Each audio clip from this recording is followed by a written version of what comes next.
मोर्चा का संयुक्त बैठक है और इस बैठक में हमारे पूरे पर्दे से सातों मोर्चा के कार्यकर्ता भारी संख्या में आए हुए हैं और ऐसे अवसर में आज बहुत लोग कांग्रेस पार्टी छोड़कर भारतीय जनता पार्टी प्रवेश किए हैं, जिसमें बिलासपुर जिला पंचायत के अध्यक्ष भी हैं, 2-3 और जिला पंचायत के सदस्य हैं, मंतूराम पवार जो पूर्व विधायक हैं वो भी कांग्रेस छोड़कर भारतीय जनता पार्टी में आए हैं और ऐसे बहुत से लोग आज भारतीय जनता पार्टी ज्वाइन किए हैं। स्क्रीनिंग कमेटी की बैठक है और मैं समझता हूं कि स्क्रीनिंग कमेटी की आखिरी बैठक होगी और उसके बाद सीधा सीईसी में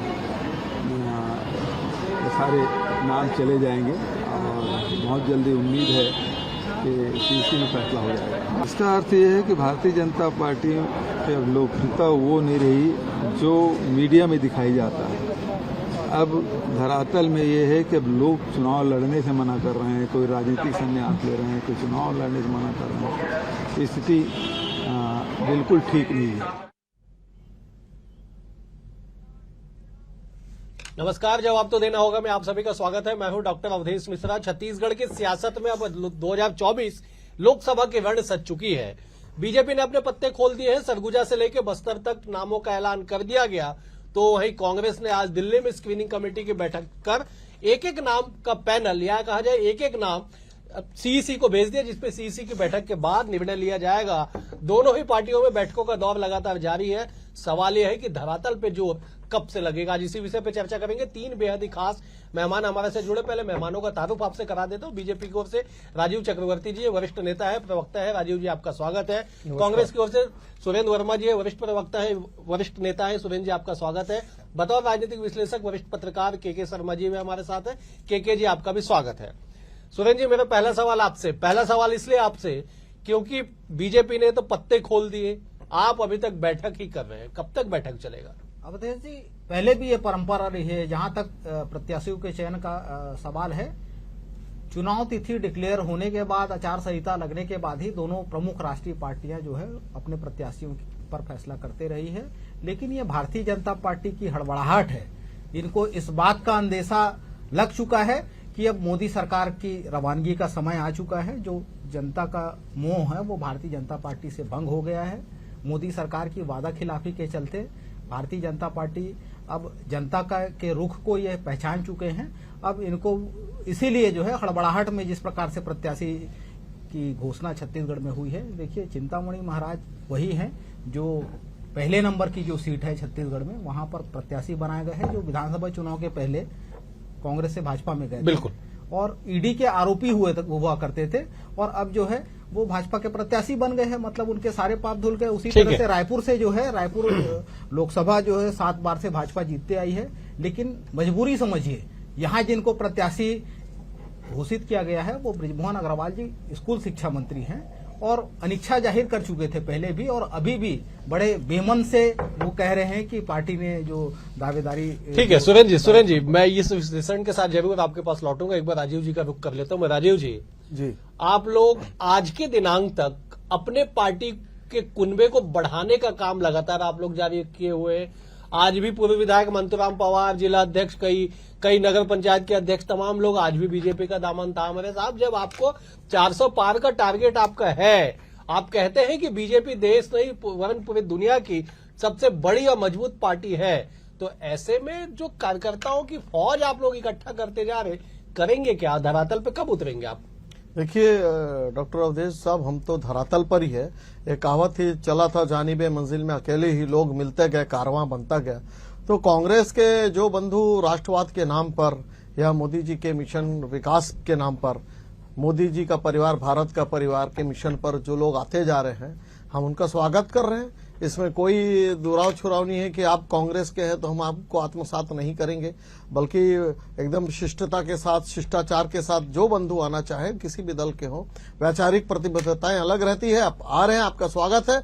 आइए हमारे साथ ये जो राष्ट्रवाद की जो होम चल रही है उसमें अपनी हवन की आहुति भी दीजिए। कोई इसमें दुराव छुराव नहीं है। कांग्रेस पार्टी का ये कहना है कि क्यों ला रहे हैं आपके लोग, क्या हो रहे हैं, तो कांग्रेस पार्टी पहले अपने घर को मजबूत कर ले। भारतीय जनता पार्टी की पूरी तैयारी है अब जो छत्तीसगढ़ से 11 जो कमल के फूल की जो मालाएं रहेगी, 11 लोकसभा के सीट, वो हम भारत माँ के चरणों में समर्पित करेंगे, मोदी जी के गले में हम लगाएंगे 11 की 11 कमल फूल की मालाएं। और एक हमारा स्पष्ट नीति निर्देशक पूरा बन चुका है, हमारे चुनावी कार्यालय खुल गई है, हमारी स्ट्रेटेजी टीम काम कर रही है, हमारे वार रूम काम कर रही है, हमारे 17 जितने भी आयोग जो मोर्चा प्रकोष्ठ है उसकी बैठकें चल रही है, उसका समन्वय किया जा रहा है। तो हम इस चुनाव को बहुत सीरियसली ले रहे हैं और अवधेश जी हम चुनाव को जीतने के ओर अग्रसर हैं। और वो दिन दूर नहीं जब भारत में जो एक इतिहास रचा जाएगा कि बिना किसी, जैसे 84 में एक इंदिरा जी की मृत्यु का एक लहर था, बिना किसी लहर के एक प्रचंड बहुमत से भारतीय जनता पार्टी अपने स्थिति से अपनी खुद की सरकार बनाने जा रही है। बेहद गंभीर बात आपने कहा कि इंदिरा जी की मृत्यु से कांग्रेस में लहर था, बीजेपी बिना किसी लहर के 400 पार लेके आएगी। गंभीर बात है। मैं लौटूंगा आपके पास अजय जी, मैं एक बार केके जी का रुख कर लेता हूं। केके जी, विधानसभा चुनाव 2023 की तस्वीरें तमाम दर्शकों को याद होगी। कमोबेश 16 या 17 अगस्त, मुझे डेट एकदम कंफर्म नहीं, आपको याद होगा तो जरूर मेंशन कर दीजिएगा। 16 या 17 अगस्त के आसपास बीजेपी ने पहली सूची जारी कर दी। साहब आचार संहिता लगा 9 अक्टूबर 2023 को। 40-50 दिन पहले नामों का ऐलान कर देना विधानसभा में। परिणाम क्या हुए जनता जानती है। लोकसभा में इतने पहले प्रत्याशियों को ऐलान कर देना, छत्तीसगढ़ के सभी 11 सीटों पर ऐलान कर देना, कैसे देखते हैं इसे आप? निश्चित रूप से भाजपा बहुत ज्यादा उत्साहित नजर आ रही है 400 सीट को लेकर। 22 सीट जो जिस तरह से 17 तारीख को है, वो मेरी जानकारी में कि जो घोषित किया गया था उसके बाद उसका रिजल्ट आया, वो ऐसी सीटें थी जहां भाजपा कमजोर मानी जा रही थी, पिछले 2 चुनाव से नहीं जीती थी, ऐसी सीटों पर प्रत्याशी घोषित किए थे जिसका उनको लाभ मिला। अभी जो आ रहा है इसमें ऐसी कोई स्थिति नहीं है कि जीतने का बात तो है कि 11 सीट 9 सीट इनके पास है ही। अब उनके प्रत्याशी घोषित करने के साथ ही हर तरह के तैयारी में ये आगे दिखाई दे रहे हैं। जैसे आज की एक बात आ रही है, कार्यालय तो खुल चुका है इनका, हर लोकसभा क्षेत्र में इनके कार्यालय खुल गए, अब विधानसभा स्तर पर कार्यालय खुल रहे हैं। इसके साथ ही जो आज विभिन्न समितियों की, प्रबंध समिति, चुनाव समिति, प्रबंध चुनाव समिति की इनकी बैठक हो रही है लगातार। भाजपा में आइए, हर कोई मंतू राम पवार का आना मतलब छत्तीसगढ़ की राजनीति में मंतू राम पवार एक अलग विचारधारा है कहा जा सकता है, जो राष्ट्रीय पार्टी द्वारा नाम घोषित होने के बाद भी अपना नाम वापस ले ले। तो ये मंतू राम पवार है, एक अलग ही विचारधारा है। नाम वापस ले ले। समझ, मैं एक चीज बोल रहा हूं कि जिला पंचायत अध्यक्ष का नाम पहले लिया जा रहा है और पूर्व विधायक का नाम बाद में, इसका मतलब उसका महत्व कितना है ये भी समझा जा सकता है। बिलासपुर जिला पंचायत अध्यक्ष के आना निश्चित रूप से महत्वपूर्ण है, जिसने लोग आ रहे हैं। आप किसी को रोक रहे हैं कि नहीं हो, ये अब भाजपा से पूछने की स्थिति आ गई कि जो आना चाहता है उसमें आप किसको नहीं लेंगे ये बताइए। हम ये स्थिति है, तो कहने का मतलब ये है कि भाजपा की स्थिति एक बड़ा परिवार बनाने, उसके साथ ही आज तो नया है कि जितने भाजपा के नेता है सब अपने साथ मोदी लिख रहे हैं। इसका कारण क्या समझा जाए, आने वाले समय में आएगा कि जाति जनगणना को लेकर जिस तरह से बातें हो रही है, तो एक परिवार के रूप में जिस तरह बात हो रहा है, तो पूरा भाजपा परिवार क्या मोदी हो गया है। मोदी सरनेम को स्वीकार करते हुए ये सब मोदी जो लिख रहे हैं, ये जो आप चला भी रहे हैं, तो कहने का मतलब ये है कि भाजपा जो अब बहुत आगे चल रही है कहा जा सकता है। अब केवल ऐसा लगता है कि घोषणा पत्र आ जाएगा, उसके बाद चुनाव की घोषणा होगी। क्या ये चुनाव आचार संहिता के पहले क्या क्या कर लेंगे, बड़ी तैयारी की बात चल रही है भाजपा में। तो कहने का मतलब ये है कि केके जी आपने बड़ी गंभीर बात कही। ठीक है केके जी, आपने गंभीर बात कही कि क्या आचार संहिता से पहले घोषणा पत्र भी जारी कर दिया जाएगा। मैं सुरेंद्र जी का रुख करता हूं। सुरेंद्र जी, बीजेपी उत्साह में आगे बढ़ रही है, 400 सीट का लक्ष्य भी बड़ा है, तैयारी भी बड़ी है। कांग्रेस कहां दिखाई पड़ रही है?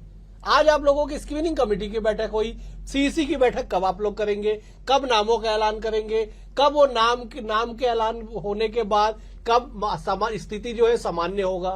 अवधेश जी, कांग्रेस पार्टी जो है देश की सबसे पुरानी पार्टी है और जिस तरह से हमारे यहाँ प्रक्रिया होती है, विधानसभा चुनाव के समय भी आपने देखा ब्लॉक लेवल से नाम आए, जिला, प्रदेश, और अभी जो लोकसभा चुनाव का है, विगत दिनों आप भी इस बात से विदित हैं कि छत्तीसगढ़ की राजधानी रायपुर में स्क्रीनिंग कमेटी की बैठक हुई थी। ये पहली बैठक नहीं है, ये लगातार सतत प्रक्रिया पिछले 2 महीने से चल रही है और जो भी निर्णय होगा अब CWC में होगा। केंद्रीय चुनाव समिति जो है वो फाइनल करेगी। स्क्रीनिंग कमेटी की बैठक हो चुकी है, तो ये एक तय प्रक्रिया है और उस तरह से, और ये अंतर है मूल भाजपा में आप देखेंगे पवन सिंह को प्रत्याशी घोषित किया जाता है आसनसोल से, और वो लड़ने से मना कर दिए। जिस तरह से सांप्रदायिक राजनीति, अवसरवादी भारतीय जनता पार्टी के नेताओं का इस तर कदर है। आप देखिए प्रज्ञा ठाकुर को गाजे बाजे के साथ उतारा गया था पिछले बार, अब क्या हुआ? उसी तरह से प्रताप सारंगी बालासोर के सांसद थे, गृह राज्य मंत्री बनाया गया था, अब गायब है। तो ये यूज एंड थ्रो वाली पार्टी है। ये कारपोरेट के गुलाम जो है वो केवल एक वर्कर, पेड वर्कर की तरह अपने कार्यकर्ताओं, अपने नेताओं को उपयोग करते हैं। मीनाक्षी लेखी से लेकर डॉक्टर हर्षवर्धन, प्रवेश सिंह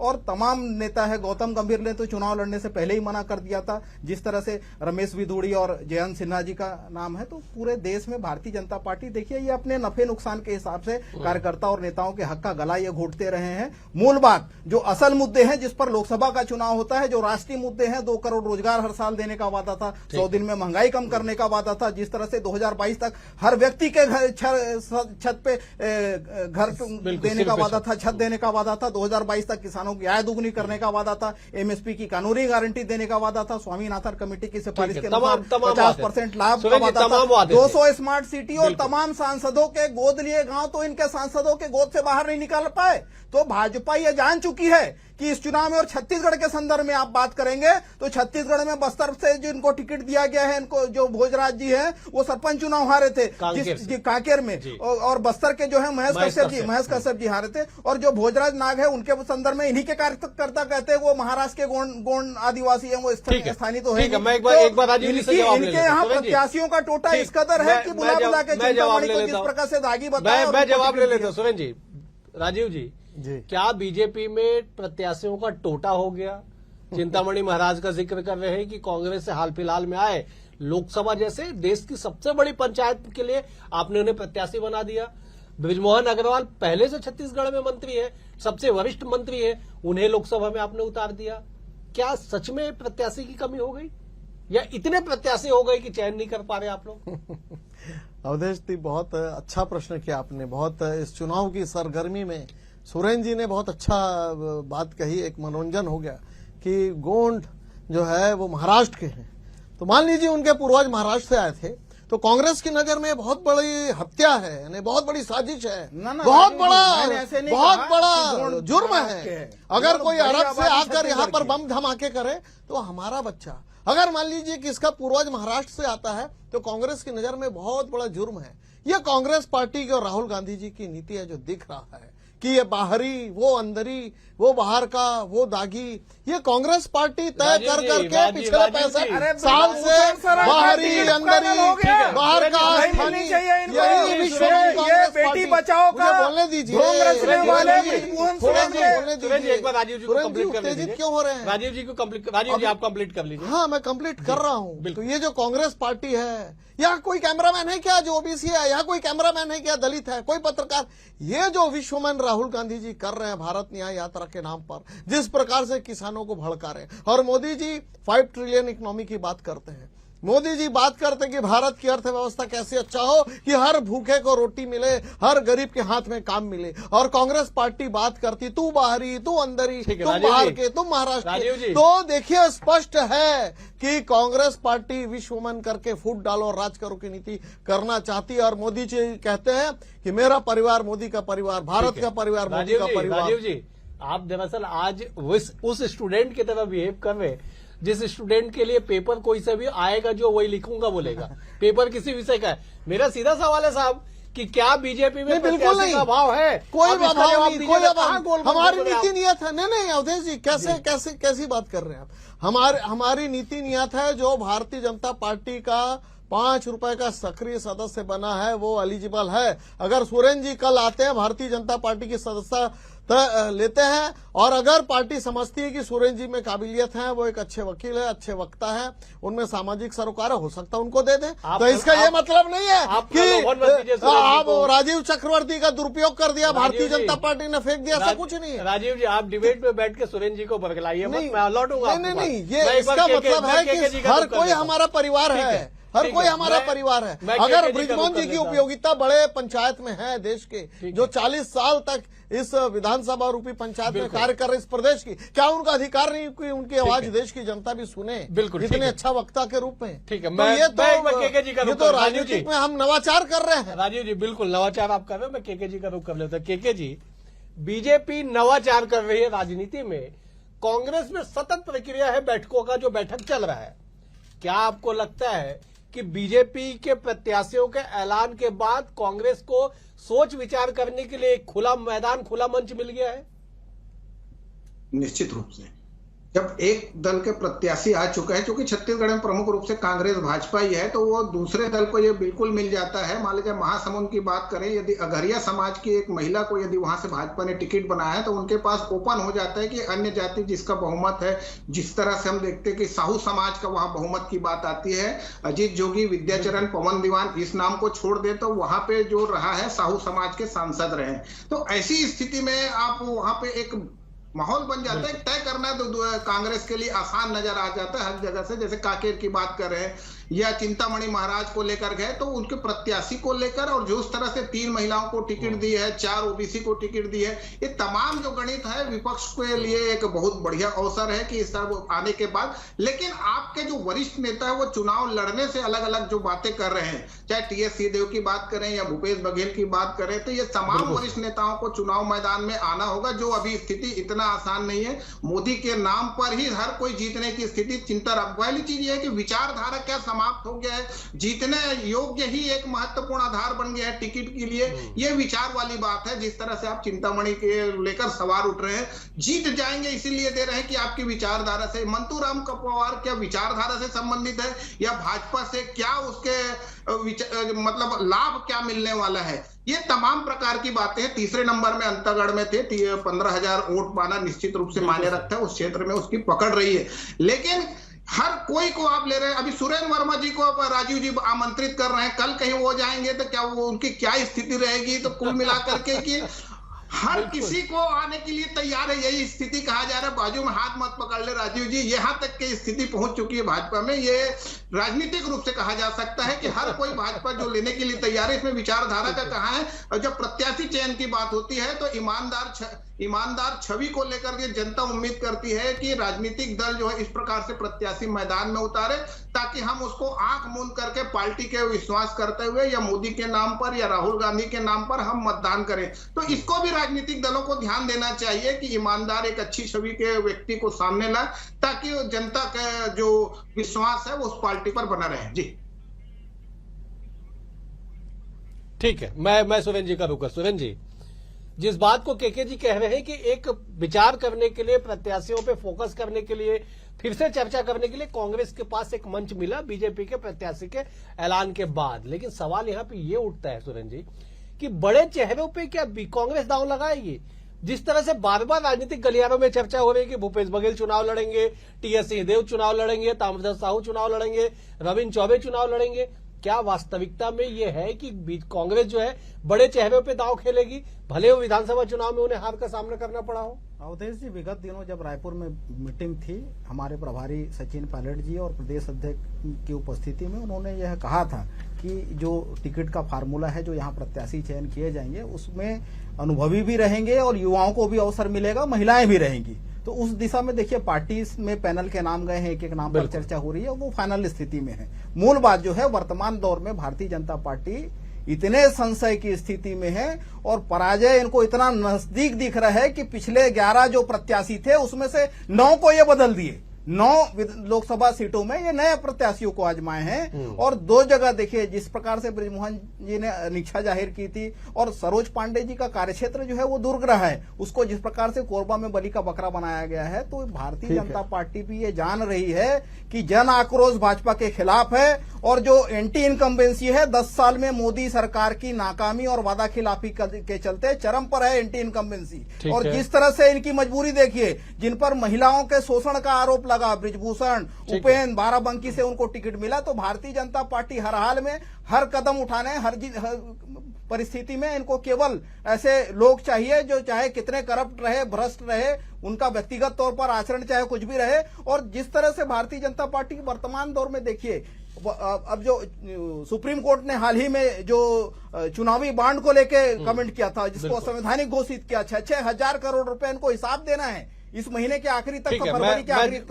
उसी तरह से आईटी और ईडी, जो 30 से ज्यादा कंपनियां हैं जो भाजपा को चंदा देके बनी हो गई। मैं तत्काल एक जवाब ले लेता हूं। राजीव जी सीधे जवाब दे दीजिए आप। हाँ, सीधे जवाब ये है कि हमारे प्रत्याशी, हमारी पार्टी, हमारे विचारधारा के लोग हम तय करेंगे। अगर बृजमोहन जी की आवश्यकता लड़े तो जब सुषमा स्वराज जी विदिशा से आके चुनाव लड़ सकती हैं, बेल्लारी में जाकर चुनाव लड़ सकती हैं, सोनिया गांधी जी के सुपुत्र अगर वहां पर जाकर चुनाव केरला से हमारे प्रत्याशी लड़े तो कांग्रेस के नजर में ये धोखा है, ये गलत बात है। यानी कांग्रेस पार्टी तय करेगी कि कौन सा कैंडिडेट कहां रहेगा। ये कांग्रेस पार्टी इस देश को अपनी जागीर समझती है, गांधी परिवार इस भारत देश को अपनी जागीर समझती है और वो नैरेटिव सेट करती है कि आप इनको क्यों भेज रहे हो, आप इनको क्यों दिए।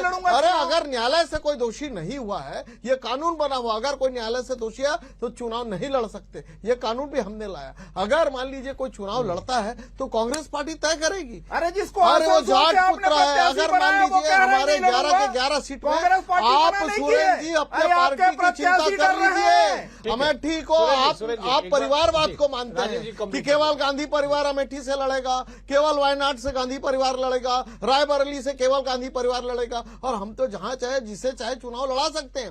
तो आपकी पार्टी जागीरदारी प्रथा पे चलती है, हमारी पार्टी लोकतंत्र तर्ज पर चलती है, जिसे जहां चाहे जिसकी उपयोगिता होगी वो कार्यकर्ता चुनाव लड़ेगा। बिल्कुल ठीक है। तो इसीलिए हमारी रीति नीति है। आप कटाक्ष करते हैं, अरे शर्म आनी चाहिए आपको कि आप 55 सीट पर आ गए, आप 50 सीट पर आ गए और आप बात करते हैं कि लोकतंत्र की वही की बात करते हैं। मैं तो कहता हूँ न्यायालय ने निर्णय दिया है। अवधेश जी, मैं तो इस चीज को भी नम्रता से स्वीकार करता हूँ, अगर चुनावी बॉन्ड पे सुप्रीम कोर्ट ने हमारी समीक्षा की, हमारी खिंचाई की, तो उसे हम नम्रता से स्वीकार करते हैं। और ये तो कहते थे कि कोर्ट को खरीद लिया, लोकतंत्र की हत्या हो गई, लोकतंत्र की हत्या तो आप लोग करते हैं। राजीव जी, एक बार मैं केके जी का रुख कर लेता हूं। केके जी, ठीक है, राजनीतिक दलों की अपनी प्रतिबद्धता है, अपनी मजबूरी है, और चेहरे के उपयोगिता के हिसाब से पार्टी तय करेगी कि सरोज पांडे कोरबा से लड़ेगी या दुर्ग से लड़ेगी। पार्टी ने तय कर दिया। सवाल यह है कि जिस तरह से ताश के पत्ते फेंटे गए, इसका लाभ क्या बीजेपी को मिलेगा, और कांग्रेस क्या धरातल में सच में अब तक की तैयारियों से इतनी कमजोर दिखाई पड़ रही है कि बीजेपी सभी 11 सीट जो जीतने का दावा कर रही है वो पूरा हो जाएगा। केके जी, देखिए, जहां तक कोरबा की बात है, कोरबा में उनका चुनाव लड़ना पहले से एक तैयारी के रूप में चल रहा था। जिस तरह से राज्यसभा के अपने फंड है, सांसद निधि की राशि को वहां खर्च करने की बात कर रहे हैं, संगठन की ओर से उन्हें प्रभारी बनाए जाने की बात हो, 6 विधायक वहां, 8 में से 6 विधायक भाजपा के जीत के आने की बात हो, तो कोरबा में ऐसी स्थिति नहीं है कि जाके एक साइड होगा। लेकिन आज स्थानीय वाला मुद्दा कहाँ रहता है, जब इस तरह जीत का ही आधार, मैंने पहले ही कहा कि जीत का आधार एक राजनीतिक हो चुका है। और वैसी स्थिति में अभी आप जो दूसरा सवाल किए कि भाजपा बृजमोहन अग्रवाल को लेकर जो बातें आ रही है, तो बृजमोहन अग्रवाल को लेकर के तो वो लगातार 8 संचालक रहे, रमेश बैस के समय हो चाहे सुनील सोनी के समय हो। अब उसकी उपयोगिता यदि केंद्र में हो, मैं तो कहता हूं बार बार कि कांग्रेस और भाजपा दोनों में राष्ट्रीय नेतृत्व में छत्तीसगढ़ की कहीं कमी है। तो ऐसे नेता यदि जाते हैं जो एक जुझारू नेता है, संघर्षशील है, जो 24 घंटे सक्रिय रहते हैं, तो हो सकता है छत्तीसगढ़ को इससे लाभ हो। छत्तीसगढ़ के हिसाब से बात करेंगे तो तमाम प्रकार के, और कांग्रेस की जो तैयारी के निश्चित रूप से अभी समय बहुत है, लेकिन जो इंडिया गठबंधन के लिए एक जो अभी उनमें आपस में समन्वय की स्थापना चल रहा है कि टिकट वितरण को लेकर, सीटों के बंटवारे को लेकर है या विचारधारा को लेकर, ऐसी स्थिति में भाजपा जो तेजी से आगे बढ़ रही है, इनके ऊपर एक दबाव बनते जा रहा है कि इन सब विषयों में जल्दी निर्णय हो। तो हड़बड़ाहट यदि कांग्रेस या इंडिया गठबंधन दिखाती हो सकता है इसका नुकसान भी झेलना पड़ेगा। बिल्कुल ठीक है केके जी, मुझे समाप्त करना पड़ेगा। बिल्कुल आपने सही कहा कि समय अभी बहुत है, अभी चुनाव का ऐलान तक नहीं हुआ है, लेकिन बीजेपी जिस तेजी से आगे बढ़ रही है, संभवतः बीजेपी ने जो लक्ष्य बड़ा रखा है उस लक्ष्य तक पहुंचने के लिए बीजेपी तैयारी में अभी से जुटी है। लेकिन कांग्रेस भी दावा कर रही है कि सतत प्रक्रिया से धीरे धीरे चलते चलते वो भी अपने टारगेट तक पहुंचे। कांग्रेस जो कह रही है कि इस बार छत्तीसगढ़ में 2024 में होने वाले लोकसभा चुनाव में सर्वाधिक और सर्वश्रेष्ठ प्रदर्शन करेगी, लेकिन जनता के मन में क्या है जनता ही जवाब देगी। दावे और वादे दोनों ही तरफ से बराबर किए जा रहे हैं, लेकिन सवाल यह है कि मैदान में जब अमला उतरेगा तब पता चलेगा कि किसका जोर धरातल पे दिखाई पड़ता है। फिलहाल आज के लिए इतना ही। आप तीनों मेहमानों का बेहद शुक्रिया। राजीव जी आपका शुक्रिया, सुरेंद्र जी आपका शुक्रिया, केके जी आपका भी शुक्रिया। कल एक और विषय के साथ होगी आपसे मुलाकात, तब तक के लिए नमस्कार।